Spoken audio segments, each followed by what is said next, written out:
Hey homies, what's up? Ryan Wynn here, and I'm at Long Beach Comic Con. We're gonna talk to the guys at the Alterna Comics table and see what's going on. Here we got David, he's gonna tell you about his book. Hi, I'm Dave Lucarelli. I'm the writer of Tinseltown. This is a book I do for Alterna. It's a period crime drama about one of the first female police officers in Hollywood. So it is set in 1915, and I tell people that it is kind of like LA Confidential meets Boardwalk Empire. In real life, my mom was a cop, so it's also my tribute to her.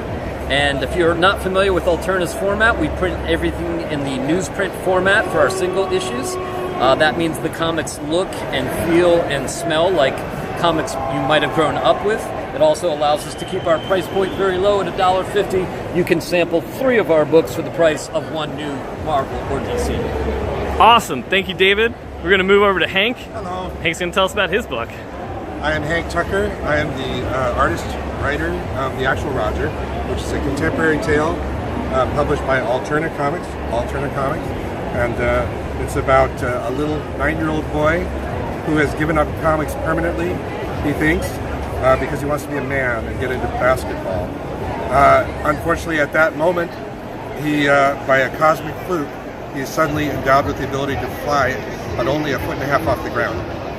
And that gets him sucked involuntarily into the world of superheroes, where he is heavily monitored by the powers that be, in this case, BAP, that is the Bureau of Anomalous Persons, and they saddle him with a superhero, an actual card-carrying superhero, who doesn't want him around and doesn't want to be a babysitter and would rather go fight crime on his own, etc., etc. And they are both not very happy to be with each other, but we are happy to see them not happy with each other. That sounds awesome. And when's that come out?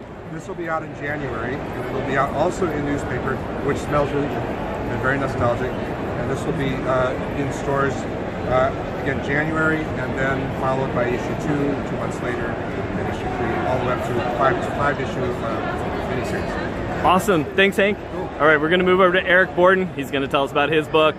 How you doing? My name's Eric Borden. I'm the writer-creator of Scrimshaw. It's a post-apocalyptic dystopian adventure that takes place 2 generations after the melt of the polar ice caps. Dust is settled from the wars over the remaining resources, after which Japan rises as a world power, and they rally under the edict that science shall be our salvation.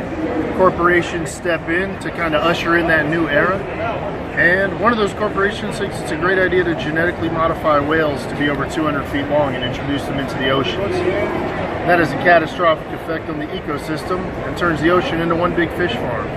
So our intrepid Captain Hans has gathered his crew from all over the Pacific, places like Mexico, New Zealand, American Samoa, and Japan, of course. And they form a loose-knit family on the boat, and their first adventure takes off when Captain Hans absconds with an octopus with special powers. And so it takes off from there.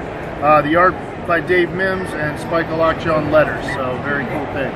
Now, how many issues of Scrimshaw do you have out? We're currently through issue number 6, and issue number 7 hits in December, also in that lovely Alterna Comics newsprint. Awesome. All right, I want to thank all 3 of you guys. We're going to post this on YouTube for all the Alterna fans, new and old. And everyone stay in touch, stay cool, take care of each other, take care of yourselves.